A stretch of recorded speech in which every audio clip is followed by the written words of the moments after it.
Hi, I'm Shannon Hull, and this is Right in Front of My Face, the podcast talking about big things happening right in front of us. Today's episode is a special one, not just because it features one of my good friends whose work inspires me so much, but also because I firmly believe all parents need to take heed of the following discussion about opioid addiction.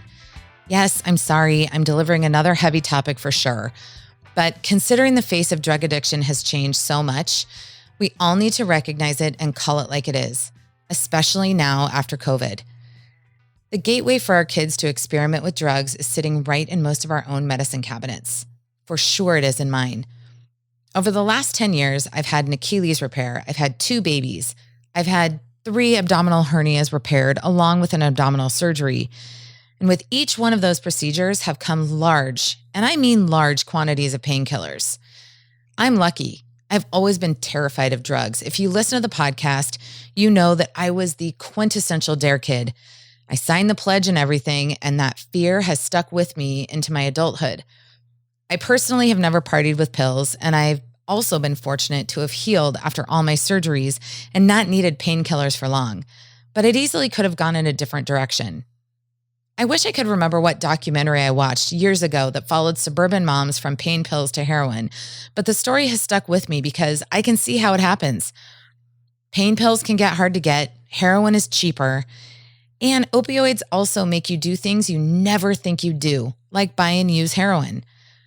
Through the years, I've watched fentanyl and opioid overdose become a bigger problem everywhere, both for adults and kids.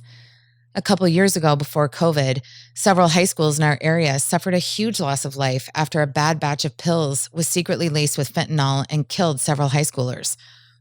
Which brings me to my interviewee today, Ryan Oftebro. Ryan and I recorded this episode over a month ago.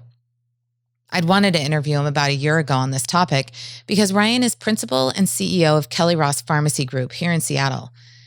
Kelly Ross remains one of the few independently owned pharmacies in our area, and Ryan, as also the incoming president of the Washington State Pharmacy Association, has some unique visibility into the number of opioid prescriptions and overdoses in our state. I knew generally that Ryan had lobbied in Olympia to fight opioid addiction and that he was somewhat of an expert, so he became my guru in my quest for education.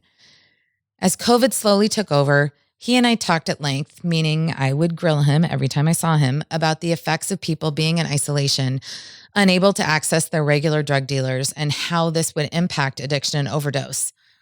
A year ago, he told me that this would be catastrophic, and as it turns out, he was right. I woke up this morning and looked at the headlines, as is my morning ritual, and today, July 14th, the headline of the Seattle Times is, U.S. overdose deaths hit record 93,000 in pandemic last year. Ryan was right. A 29% increase in death over the course of a single year, all thanks to fentanyl and heroin, and a poison drug supply, which we'll also cover in this episode.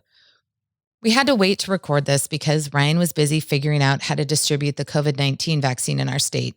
Thank you, Ryan, and all pharmacies and pharmacists out there. But this interview was worth the wait. Ryan is a prime example of one person working miracles in a community right in front of my face. I thought I knew what he was up to when we coached T-ball together, but little did I know the passion or the scope behind his work in fighting opioid overdose. I won't spoil the story, but Ryan has devised a way to prevent death by overdose in a way that we can all participate in through a simple, free Narcan kit that can be carried by anyone who watches the training video. We do not have to be completely powerless, and we can also actively educate our kids. Ryan is leading by example that one person's passion and genuine care can save lives. On this episode of the podcast, I have with me Ryan Oftebro, and I'm not going very far out of my circle. Ryan is in front of my face all the time because our kids go to school together. We have coached T-ball together. We have been friends for a very long time, and you are an incredible individual, and I don't want to mess up any of your credentials, Ryan, so I would like you to give them yourself. So if you could introduce yourself and tell us kind of who you are, that would be great. Sure. Thanks, Shannon. My name is Ryan Oftebro, and I'm a pharmacist, and I am a principal and CEO at Kelly Ross Pharmacy Group. That's my official title. And Kelly Ross is an independent pharmacy. It's in downtown Seattle. We've actually got 4 locations, 2 up on First Hill and 2 on East Lake. The pharmacy's been around since 1925. It was opened by Mr. Kelly and Mr. Ross. And my connection to it is actually through my father, John, who is a pharmacist. And he joined Kelly Ross in 1973. So it's in your DNA. It is. Yeah. I don't know much else. So you are also now the past president of the Washington State Pharmacy Association. Is that right? I'm actually the incoming president of the Washington State Pharmacy Association. So you've had a big job this last year also trying to vaccinate the state of Washington. Yeah. It's vaccines have kind of taken over my life, particularly in the last 5 months. The pandemic has kept us very busy, and it's I think the biggest challenge is continuing to take care of all of our other competing priorities that we're. Well, I was going to say that the vaccine has taken over your life, but ironically, not why we're here. Not why we're here. It's been a lot to juggle the last year and a half for sure. So Ryan is here with me today to talk about the opioid crisis that honestly sometimes has me laying awake at night, because as a parent, this is something for me that for some reason strikes a chord of fear that I can't even describe, because opioids are in almost every household. Yeah. You and I sort of in our pre-production chat, we're talking about my personal bin of narcotics that I have from childbirth, from various surgeries. But I have opioids in my house. I don't know what to do with them, but it's really terrifying to know that kids have access to these drugs. And you and I have talked about this before. Yeah. You are also an advocate in the state of Washington. Can you talk about that? Sure. I think I'll start by giving a little disclaimer that, I am a pharmacist. I've got some really bright clinicians that work for me. It's not what I do on a daily basis. And I don't consider myself an expert in opioid medications, other than it's, part of our daily practice as community pharmacists. But it was something that has impacted my personal life. And that's really what's driven a lot of the work that I've been involved in the last 10 years or so. So let's talk a little bit about that advocacy work, and then we'll get into what drove you to that. Okay. Yeah. Well, as far as the advocacy work goes, we put a lot of energy into helping people understand the risks of opiates and the potential for overdose. But more importantly, we've attempted to empower people to do something about it, and to make their homes safer, to keep their families safe, and to understand the risks and how to respond to an overdose. And a lot of that has to do with making naloxone, which is the rescue medication for opioid overdose. Otherwise, I knew it as Narcan. Narcan, correct. Same thing. Narcan is the brand name. Naloxone is the generic name of the drug, but it's the same thing. And so we've made naloxone available to anybody that wants it through community pharmacy, and started this at Kelly Ross in 2012. We were the first pharmacy in the country to provide take-home naloxone kits to anybody that wants one. And I can explain how we did that. But we've also done a lot of training for other pharmacies around the state and around the country on how to make these kits accessible. And then we've done a lot of education to the public on how to do this. So people know, Narcan reverses the effects of an opioid in the event of an overdose. Correct. Because I'm not a pharmacist. but I've been doing some reading. So when you say that every household or anybody who needs a kit can get it, this means drug addicts can carry this with them. If you are in a scenario where you know people are going to be using, you can go into a Kelly Ross pharmacy and get one of these kits penalty free, no questions asked. Correct. So the criteria for accessing a kit is that you need to either be at risk of an overdose or you need to be at risk of witnessing an overdose. Okay. So that covers everybody. Yep. So we'll talk more about that community advocacy in a second, because I do want to come back to that because it is an incredible service that every family needs to know about. But I want to take us back to how you got into what brought you to being emboldened to start this mission. Yeah. And we were chatting beforehand and kind of joking that we're both kind of the dare kids. Yeah. In school. Nerd alert. Totally. Yeah. I had the shirt, everything. I went to the after school meetings. I've been terrified of drugs my entire life. Yeah. And it, some way, somehow it was something I managed to avoid in my youth. And grateful for whatever forces, made that happen. I know, whatever our parents did, I wish we knew. Yeah. But I grew up, as I said, I grew up in the pharmacy, but wasn't something I ever really wanted to do. But grew up with a lot of admiration for my dad and what he did professionally, but didn't really have a lot of connection to it as a young person, and kind of wanted to do anything else with my life. But eventually wound up in pharmacy and absolutely love it. This is I'm just love what I do. Where you're meant to be. Yeah, it definitely is where I'm meant to be. But with that background, I graduated pharmacy school in 2003, and there was a big shift in healthcare and the treatment of pain that occurred at some point in the mid 90s, where pain was treated as this, like the fifth vital sign is what it's often referred to, or was at the time. Interesting. Right. So pain was aggressively assessed and treated with opioid medications. So oxycodone, OxyContin, Percocet.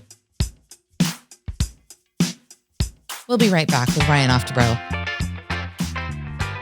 Hey everybody, John Gruss with Element Mortgage here again, and we're still dealing with a pretty crazy real estate market, especially on the lending side. Interest rates are still incredibly low.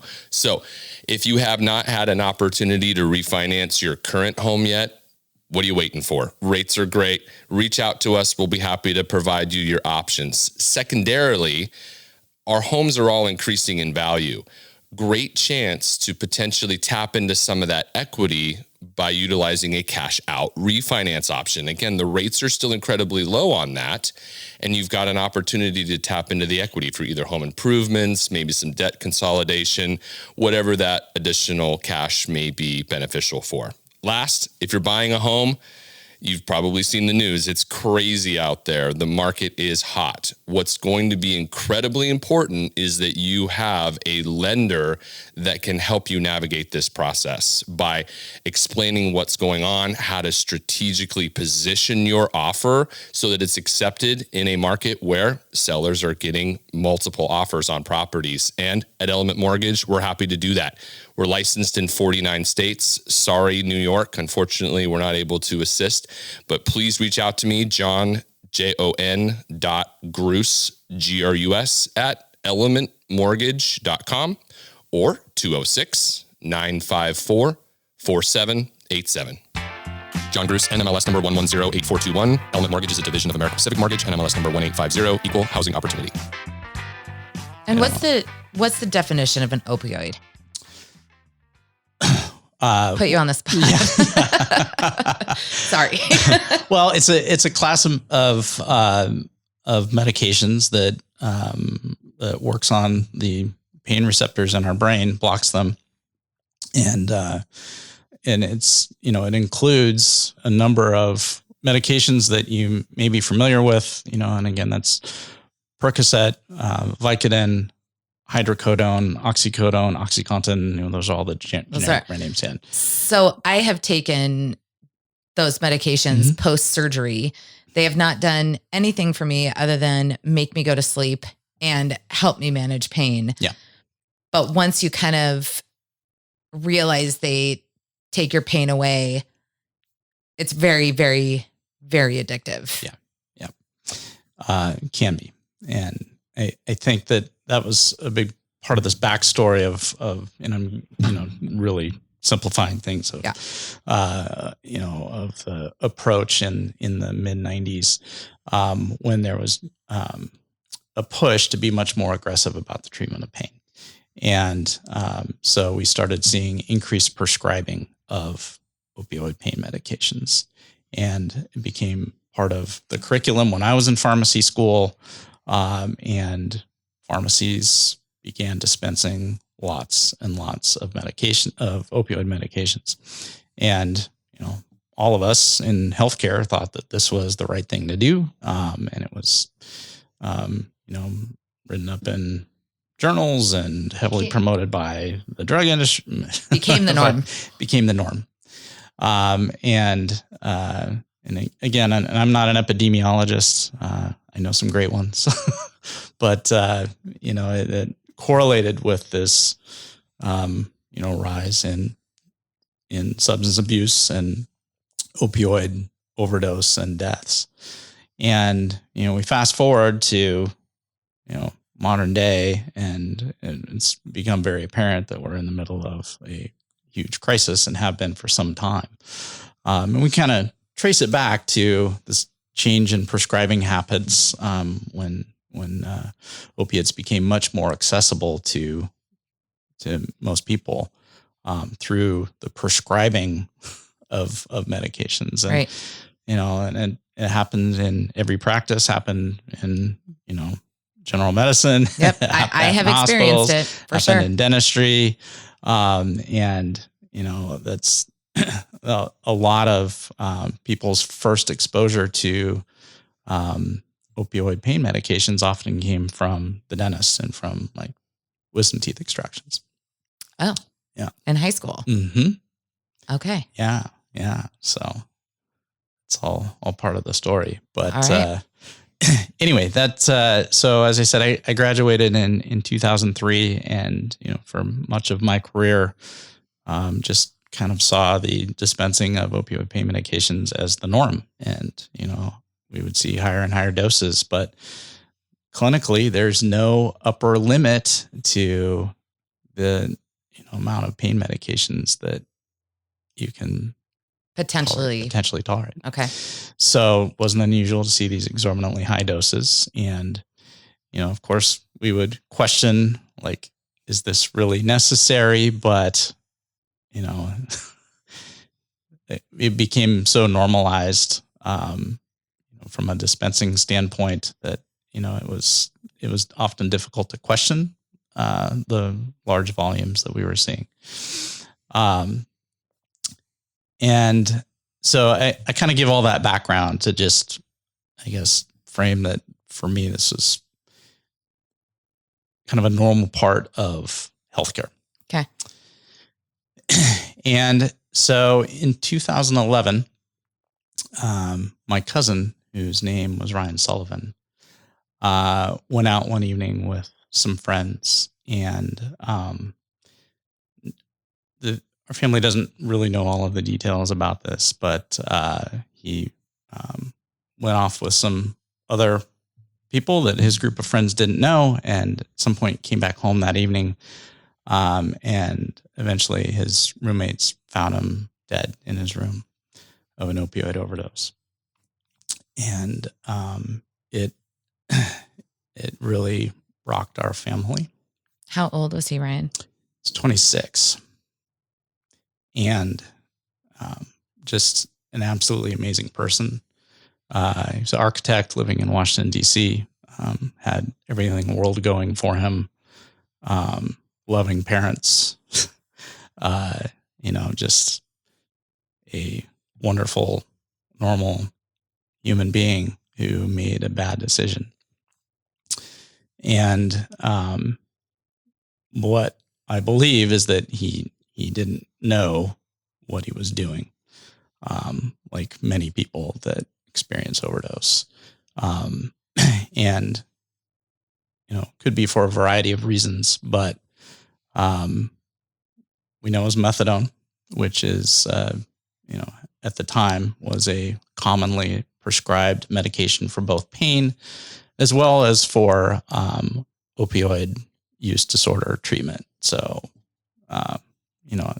methadone clinics is what most people may be familiar with. So the treatment of addiction.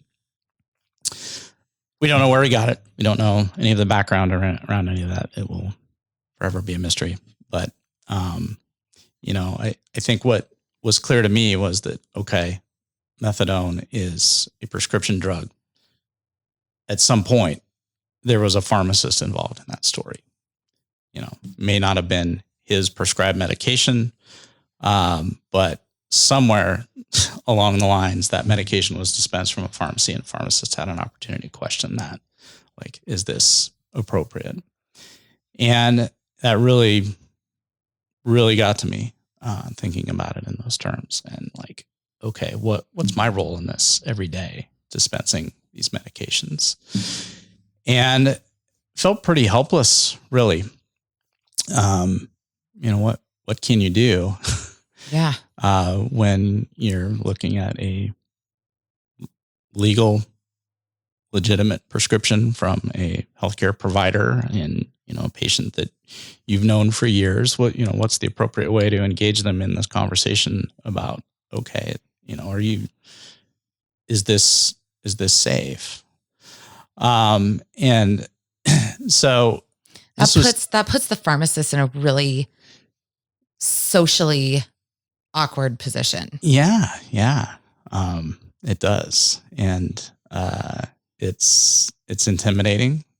For sure. You may have those questions, but then like what provider is going to entertain calls from some pharmacist somewhere questioning their professional judgment? But isn't that how the system is supposed to work? It's supposed to. Yeah. And we're getting better. But at the time, it was challenging. But what really changed was a conversation that I had. So this was 2011 when Ryan died, and in 2012, I somehow wound up in this conversation with Caleb Banta-Green, who has become a good friend, and he is, I believe, one of the leading authorities on opioid use disorder and overdose. And he's here in Seattle. He's at the UW, UW Alcohol and Drug Abuse Institute. And we got to talking about this idea, and I swear it was his idea. I give him all the credit. Wouldn't it be great if we could get Narcan available to anybody that wants it? And Narcan or naloxone it's a prescription drug. So it's not like something that could just be made over the counter. I mean, I'm just sitting here thinking about how you must have felt in the years after that happened. But this solution is so kind of backdoor. Yeah. It's a lot of good ones are at first. It's brilliant. I mean, it really is when you think about it, because had somebody, there that night with your cousin had access, or if every college kid just got some in their dorm room. Yep. Yeah. Well, that became our mission. So in kind of brainstorming with Caleb about how we could make naloxone accessible, it's a prescription drug. And we're very fortunate here in Washington State that we have, I think, the best Pharmacy Practice Act in the country. So pharmacists are able to do some very innovative things in Washington State. And we do this under what's called a collaborative drug therapy agreement or a collaborative practice agreement. In a nutshell, this is what allows us to do things like flu shots in a pharmacy or COVID vaccines in a pharmacy or you name it. There's all kinds of great things that are happening in community pharmacies through this mechanism called a collaborative drug therapy agreement. Okay. So Caleb and I started talking about this, like, what if we could create a collaborative drug therapy agreement for pharmacists to dispense naloxone to anybody that needed it? And so we started working on a protocol. And what happens with these CDTAs is you come up with parameters that a prescriber, so like a physician, would delegate their prescribing authority to a pharmacist interesting. to be able to prescribe a prescription drug under certain set criteria. And that's, a lot of people don't think about it, but that's actually what happens when you get your flu shot. A pharmacist doesn't have the authority to just, Shannon, if you walked into my pharmacy, I as a pharmacist with my license, I couldn't give you a flu vaccine without that CDTA.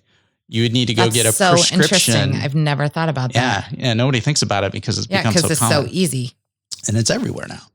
Otherwise, you need to go to your doctor and get a prescription for your flu shot to take to the pharmacy. And that no one's going to do that. No one's going to do that. But what's happened in the background is the pharmacist has gotten legal authority from a physician that they're in collaboration with that's delegated that prescribing authority to the pharmacist. So now, Shannon, when you come in, I've been delegated the authority to give me the flu shot. Prescribe the flu vaccine to you. And then we can administer it under our license, but we can't prescribe it. There's a little nuance to that. But that's a pretty common example of how these CDTAs work.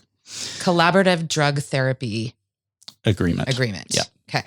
And so we came up with this CDTA for Narcan, and Caleb helped us find a physician, and Sharisa Fatinos, who was actually, I think she was at the time, the chief medical officer at Seattle King County Public Health, and she's with the Healthcare Authority now. She signed off on this thing. We never met her, but she thought it was a great idea. And we've had a lot of support from public health around this concept. I'm sure. And so we got this CDTA signed and started putting together these Narcan kits. And at the time, you could get, a pharmacist could get Narcan in these, and I wish I brought my little show and tell box, at least to show you. Yeah. No, that doesn't make great podcasts. No, right? it does. We'll do it, and we'll put something up on Instagram for sure. Yeah. And so they were these little pre-filled syringes, and then I had to purchase these separate. It's called a nasal atomizer, and it was a little foam cone that you screwed onto the end of the syringe, and then when you depress the syringe, so that's what it creates makes a the mist. nose spray. Yeah. Okay. Yeah. So Narcan can be administered a variety of ways, correct? Nose spray. It can be injected. And it's a drug that's been around for decades. It's been used in the ER for 50 years. For whoever actually makes it in. Right. Yeah. And it's an incredibly safe drug. All it does is reverse an overdose. There's no side effects. There's no drug interactions other than with opiates. It's an incredibly safe drug. So it's interesting that you say that, because as I was doing my reading for this, you kind of look at what it is and what it does. And what I found myself thinking is, well, so basically this is a miracle, and all you have to do is squirt something into somebody's nose that's having an active overdose, and they basically like wake up in 30 seconds to 2 minutes. Correct. Pretty easy. Yeah. And so I think I didn't know that. Yeah. I didn't know that. I think I've seen it actually on a show like Night Watch, where you're following ambulances and they carry it in the ambulances. Yeah. But when I think about this as a parent, and I'm going to take this in the direction now of why this program is so incredibly important for people to know about, for the general public to know about. But, my kids are young, our kids are young, 9 and 6, almost 10 and 6. And as they grow up, knowing that we all have these bins of opioids, there's so much more access to drugs than there ever was. And in this last year, the CDC statistics reflect what you said, but drug overdoses have increased 30% in 1 year. Yeah. So I'm going to put a number to that because the number is 88,295 deaths from September 2019 to August 2020. That's up 30% from the previous 12-month period. That is a shocking number of people who have died from a drug overdose. Yeah. So you look at, you and I talked at the beginning of COVID, trying to schedule this interview a year ago. So what happened? But it was like, what is going to happen to people who are addicted to drugs that are stuck in their homes and can't get access to them? You and I talked about this happening before it ever did. Yeah. So knowing that this program is out there when it could have helped so many people during this one specific time frame, it's tough, but this is a real thing. This is a real thing that our kids are going to have to deal with and know about. But as parents, it's our job to not be afraid of it and confront it head on and get one of these kits in our house. Yeah. So you're absolutely right. So our goal was to make these things accessible to anybody that needed one. And as we said, that pretty much encompasses about everybody these days. And, it's been some interesting conversations. Even early on, just trying to change some mindsets around, this concept of having a rescue kit was harder than we thought. But I had a great response when I would reach out to like parent support groups, and did a lot of presentations to, support groups for teens that were dealing with substance abuse. And that really was kind of our niche. So Narcan had been available prior to us bringing these kits into the pharmacy, but you had to go to a needle exchange. And, we've got a couple here in the Seattle area, Mm-hmm. but, not everybody is going to feel comfortable going to the University District needle exchange to pick up a Narcan kit for their home. What we said earlier of both of us being the product of DARE, right? Yeah. I'm 43 years old. When I think about what a heroin addict looks like, it is the stereotypical, strung out on the street drug addict that we learned about in the 80s and 90s, right? But it's not that anymore. No, and it probably wasn't then. Right.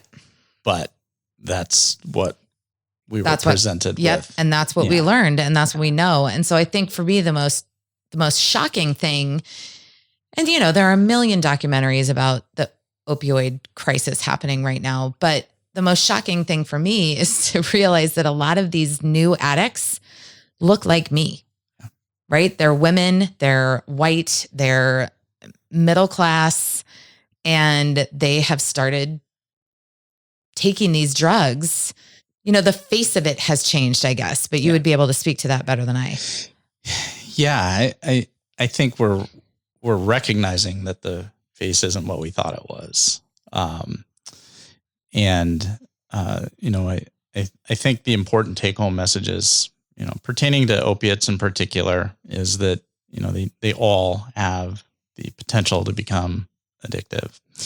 And your brain can't tell the difference between a Percocet and whether it was a legally prescribed Percocet or one that you are taking illicitly.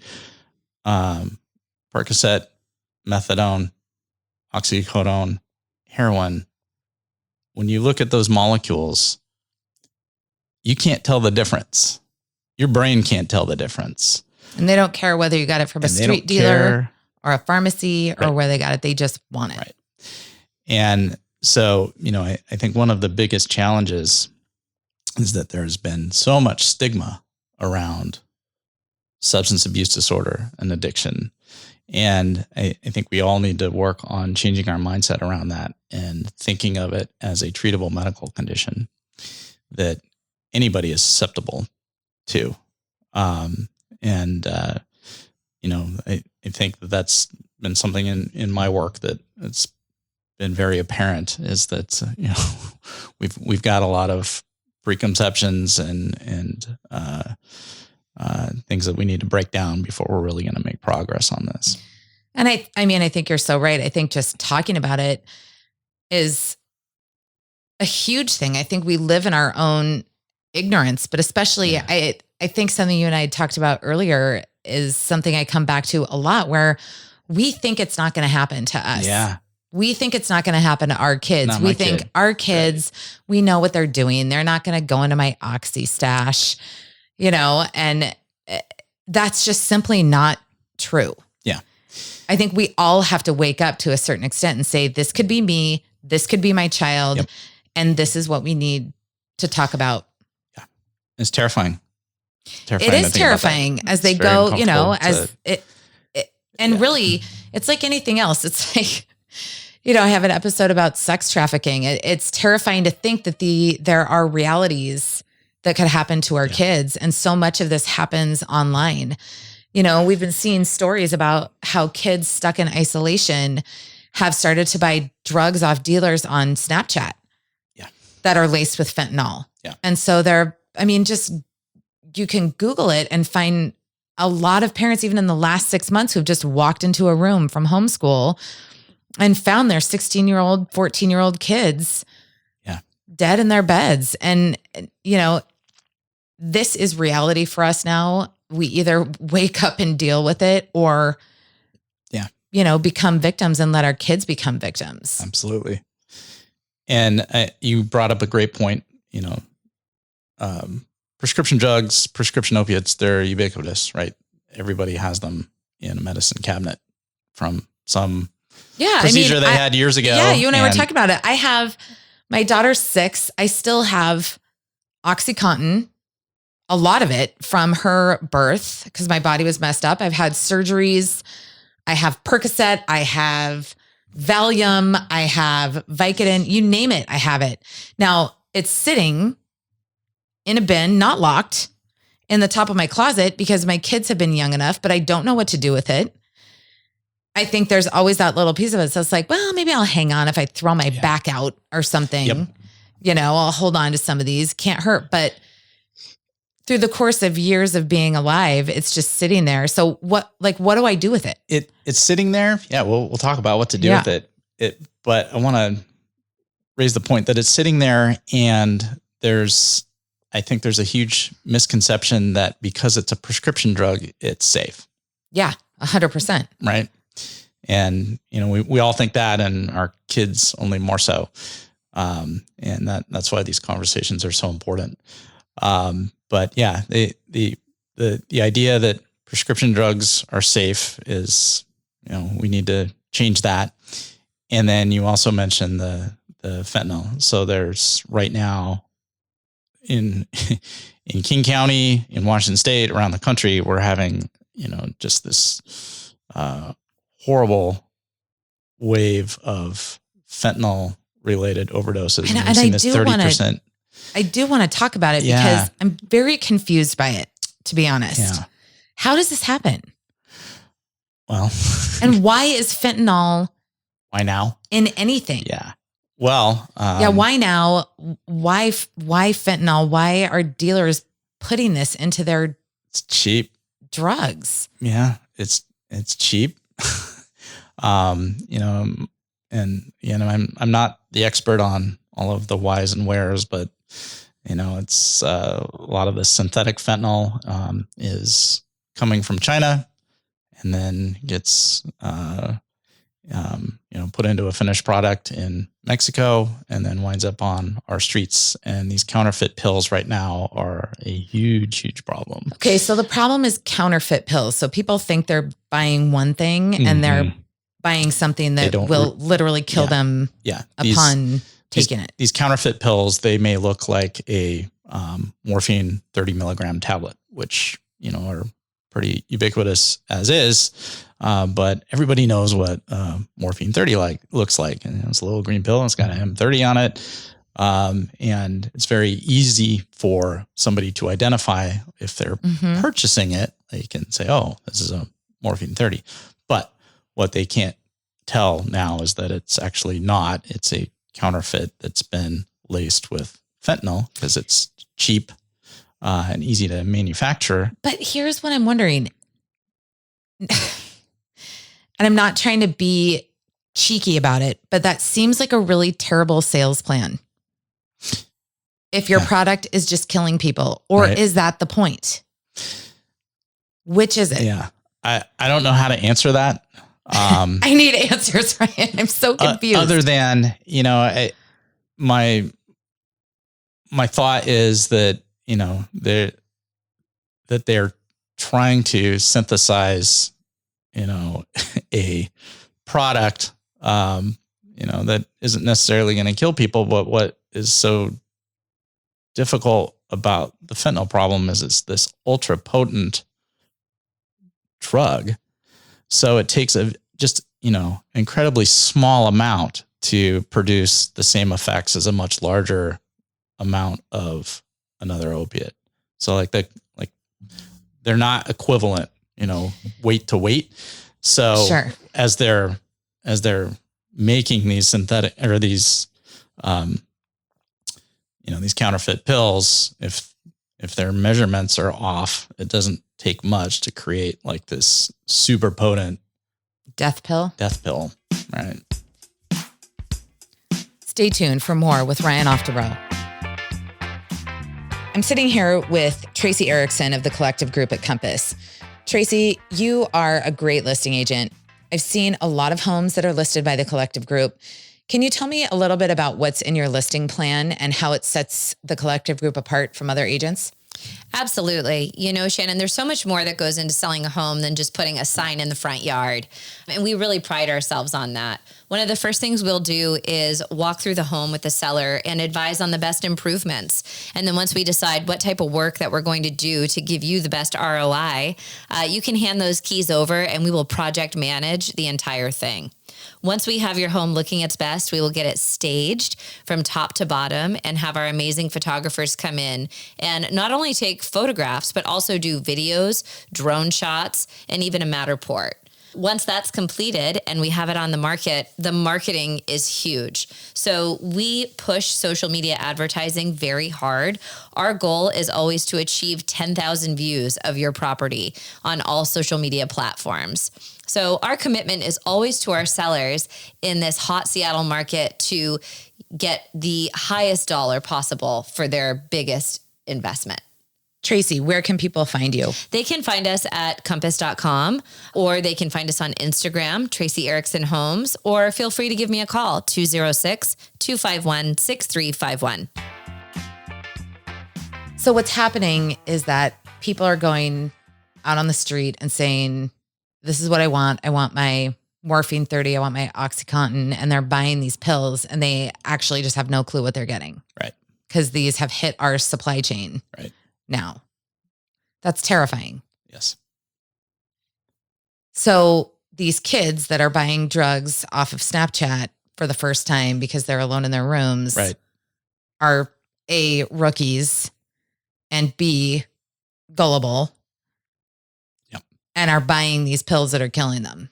And it's easy to access. Yeah.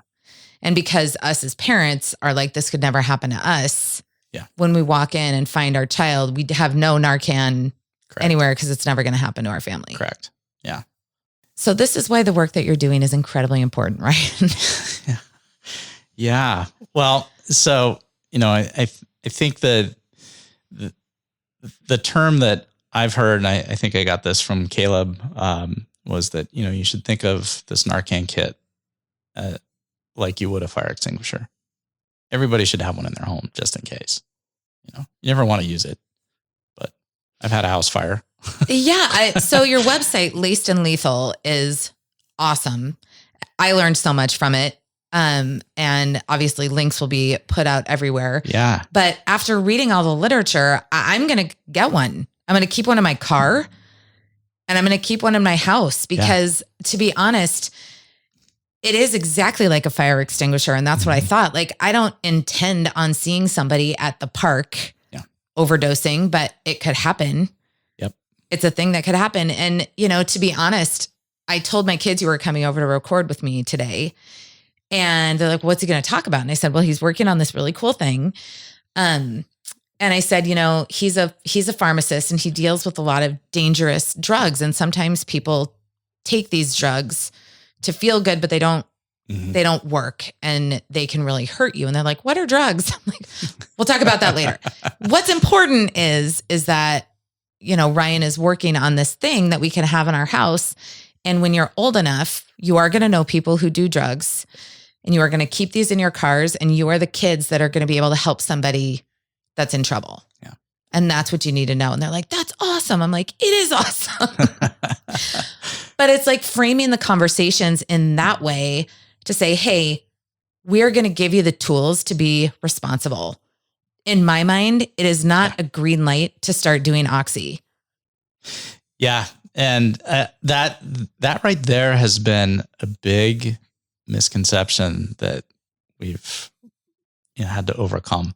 Yeah. And it's not just the lay public that thinks this. I recall early on when we started providing Narcan kits, my old family physician switched careers and got into addiction medicine. And so I thought, I'd love to follow up with John about this. And so I reached out to him. I said, hey, we're providing these Narcan kits to anybody that, may need one. If you're interested in talking about it, let me know. It's a great guy. He wrote me back. He's like, hey, Ryan, I think this is really great. I do have some concerns about the messaging that would send, having somebody just coming out of treatment and giving them one of these kits, that it's maybe sending the wrong message.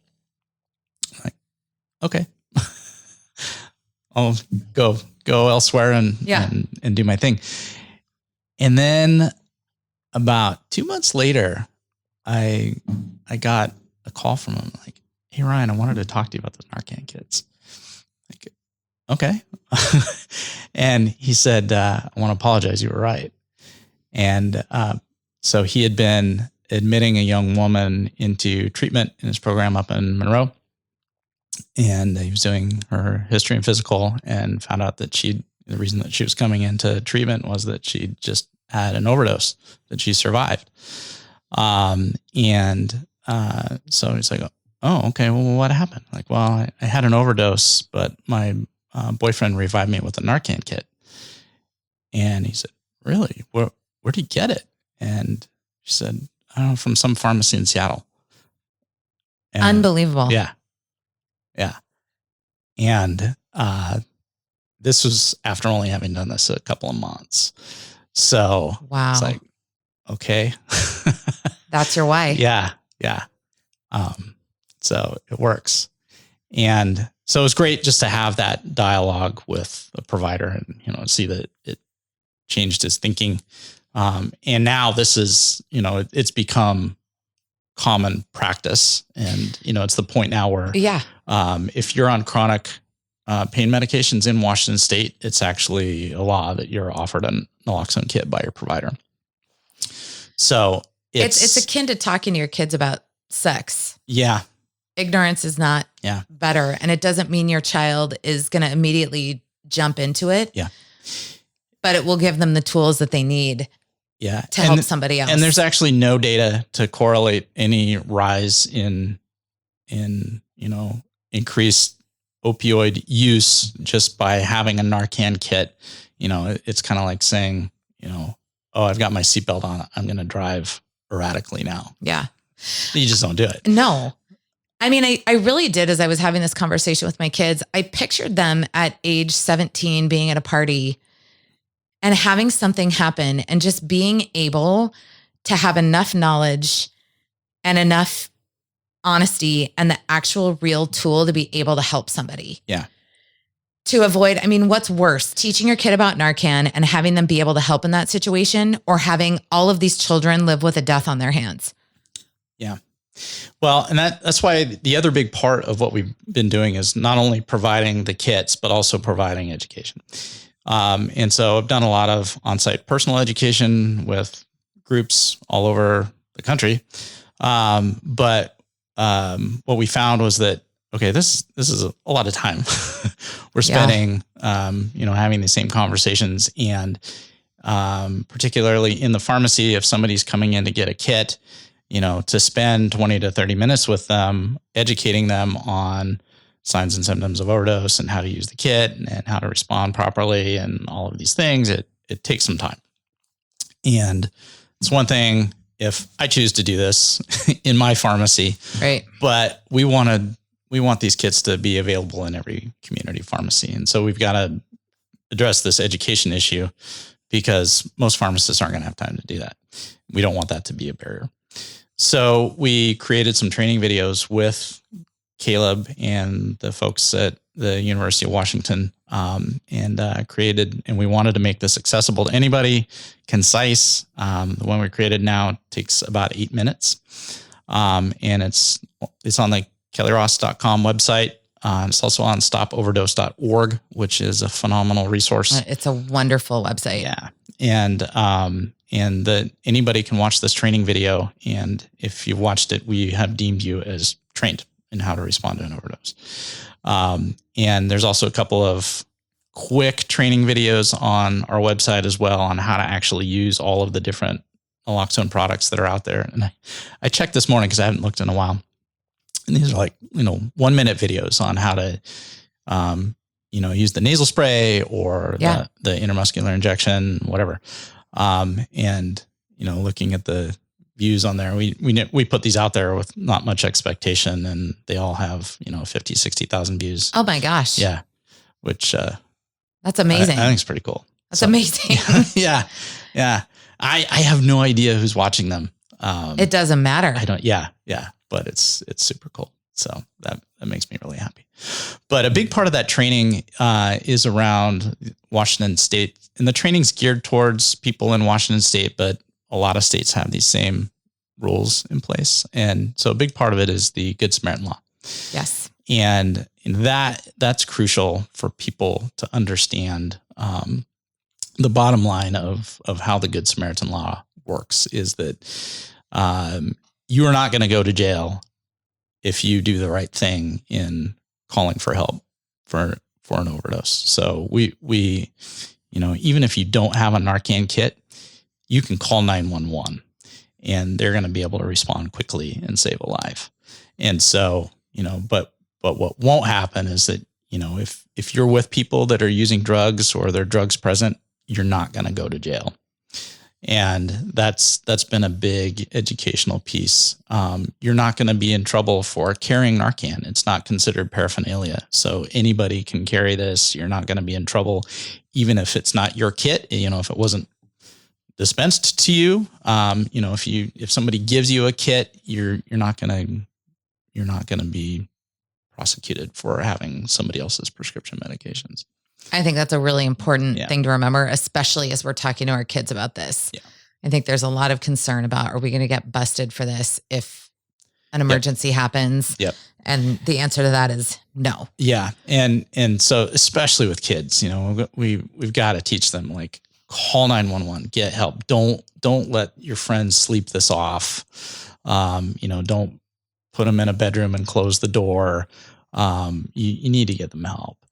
And so that's huge.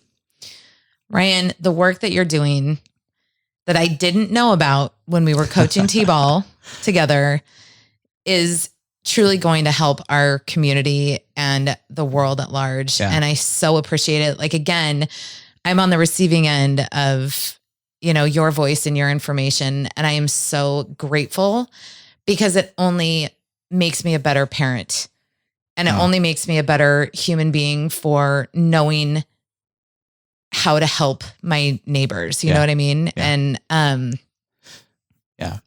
Well, there's still more you can do. You can clean out your medicine cabinet. yeah. Tell me how to get rid of it. Yeah. So great news, especially if you're in King County. Pharmacies all over the place have these medication take back boxes. And so there's the one in our pharmacy is blue. It looks like a mailbox. These blue boxes, and you can walk in. You don't need to talk to anybody. You can take in, all of your prescription medications, including narcotics. We don't care. You can clean out Grandpa's medicine cabinet. You want these things either locked up or out of the house if you're not needing them. I mean, let's be honest. I don't use my narcotics. Yeah. We're probably not going to use them through our back out. They are collecting dust and presenting a threat. Well, yeah. I mean, there's no good comes of it. It's the number one way that kids are accessing. Is that it? Through their parents? Oh, yeah. Through their parents' medicine cabinet? Yep.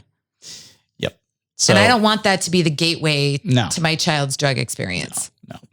So, you can clean out our medicine cabinets. So you can, and I'm forgetting the website now, but it's like Safe Medication Return. You can look up all the different pharmacy locations where you can take these things, and they're all over the place now. And it's going statewide. It's not just King County. I think it's important to note also, as we talk about kids' number one gateway into drugs is their parents' medication. They're so much smarter than we are. Yeah. They have so much more access to information, and they know things. They think they are too. They actually, I would argue they know that they are. But they get exposed to this stuff so much earlier than we did. By the time I was 12, when I first heard about marijuana, I had never even heard of it before that point, before I think I was in DARE, to be honest. Now, driving up Lake City, my 9-year-old can read the cannabis signs. And so we've already talked about this stuff. They are exposed to more earlier than we ever were. And I think that's important to remember as we're parenting this next generation, because they know exactly what's in that stash. And if they don't know, they're going to Google it and they're going to find out. Yeah. And I don't want that to be his first experience either. Yeah. So parents, we need to wise up. Yeah, for sure. And then, folks can check out the Laced and Lethal webpage. There's some great resources on that. And that, we didn't really talk about what that was, I guess. But that actually is a program that we've partnered with Seattle King County Public Health. And they are making Narcan kits available to any youth that want them, no questions asked. Yeah, it's 100%. The lacedandlethal.com is targeted towards teenagers. Yeah.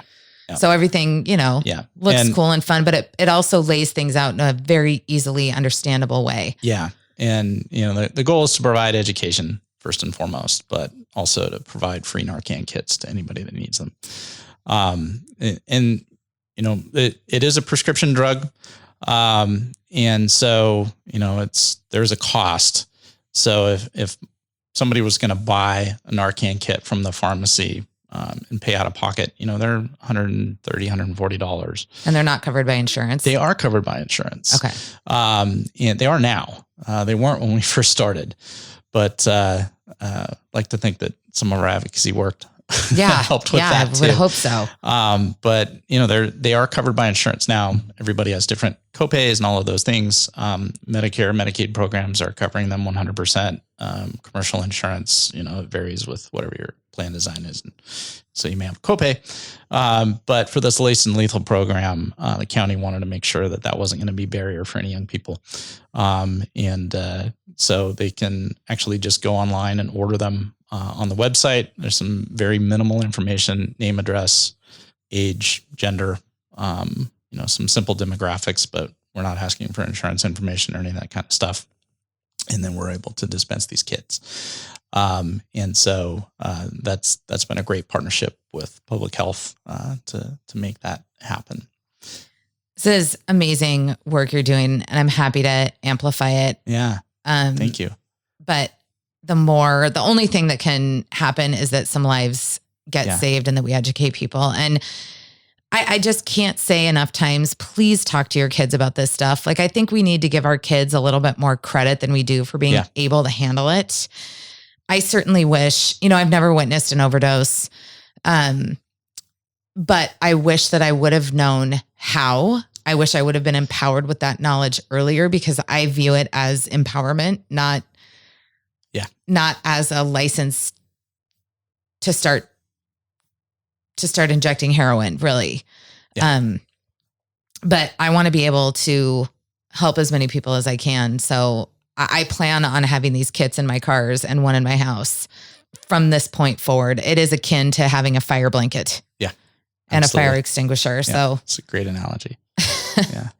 Well, Ryan, thank you for your time. I won't take any more of it. And congratulations on the success of this program. It's a huge win for our community. And thank you for doing this work. Oh, thank you, Shannon. I'm grateful for the opportunity to talk about it. A huge thank you to Ryan, whose compassion shines through his entire body as he speaks about his work. This interview is one that honestly kind of rocked me because, as I said, Ryan and I are genuine friends, and I'm still surprised at how humble he's been about his mission. Like, we all need any more reminders, but honestly, this is a prime example of someone who, through just a few more curious questions, revealed a part of themselves that has actively made me a better, more educated person. Please go get a free Narcan kit to keep in your car. Keep one in your house. Get one for your kids' car. Teach them how to use it. Please be bold in your pursuit of educating your children. There's a chance they could save a life.